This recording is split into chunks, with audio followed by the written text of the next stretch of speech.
Hello guys, this video aims to give you insight on how you can quickly remove this risky software and any risky software from your Mac. This video is going to be separated into two parts. First one is automatic removal, and then I'm going to guide you through manual removal steps and how you can remove it from your browsers as well. Before we begin watching the video and before I take you through the steps, I want you to know that you should always use trustworthy sources when you follow instructions, and make sure that these are real people, because many video makers and websites may only be after your money. So let's get on with the video, shall we? First off is the automatic removal. For the automatic removal, we're going to be using the help of a powerful anti-malware software for Mac. You're going to open the video and you're going to click on the description below. It has a link. You have to click that link, guys. And this link is going to take you through your tailor-made removal article. There you will find a download button which you should click. It's going to take you to the download page of this software. The download should begin automatically. When the download is finished, simply open the installer and it will open a pop-up window. When you see this pop-up window, guys, simply click on it, double click on the icon, and this will run the installer. When the installer has been ran on your computer, you have to click on open, and then simply what you have to do is follow the steps. Click on continue, and then click on I accept and consent, and then install. And that's it, easy as that. It's going to install the software, and when it installs this program on your computer, it's going to run automatically. And basically that's it for the installation of this software.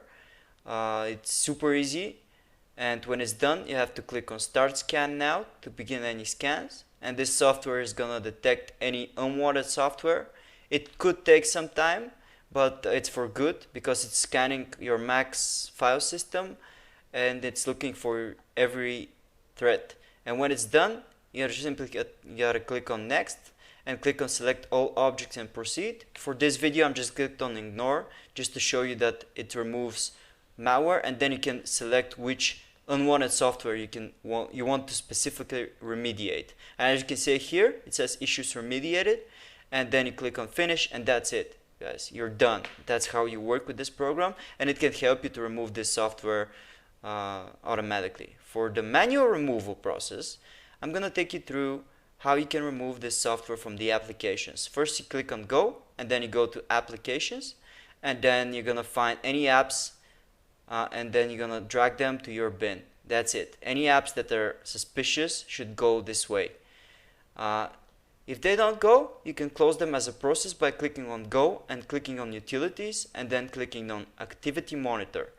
This will open your activities, and you can see that some programs have processes that are unfamiliar and suspicious. Your job is to look for those processes, and when you find them, simply you have to mark them with your mouse and click on force quit process. That's easy as that, guys. You can see, mark with your mouse and click on force quit, and basically that's how it's done. So your next job is to remove this nasty software from your browsers. To do that, for Google Chrome, you're going to open Chrome and you're going to type in the address bar Chrome/settings/ clear browser data, and it's going to open the clear browser data on Chrome. And when it does that, you're going to go to all time, you're going to select all time, and you're going to select everything except passwords.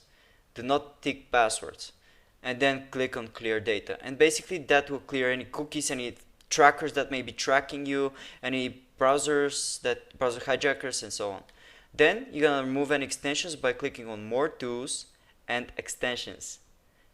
This will open the extensions, and you can select any extensions that are suspicious and remove them by clicking on remove. And it is easy as that to clean Google Chrome. The next browser I'm going to show you is Safari browser.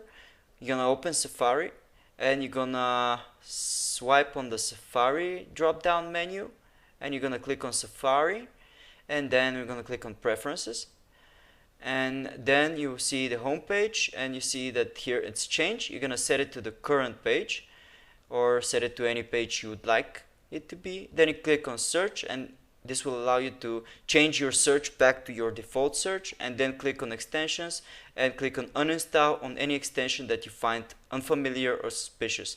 It's going to take you to the applications where you can once again drag it to your bin. And that's how you clean up Safari basically. Oh yeah, it's going to ask you to type password, which is an administrative action, and that's it. For Mozilla Firefox, you're going to open Firefox and you're going to go to the top right corner, click on the drop down menu and click on add-ons. This is going to open the Firefox add-ons.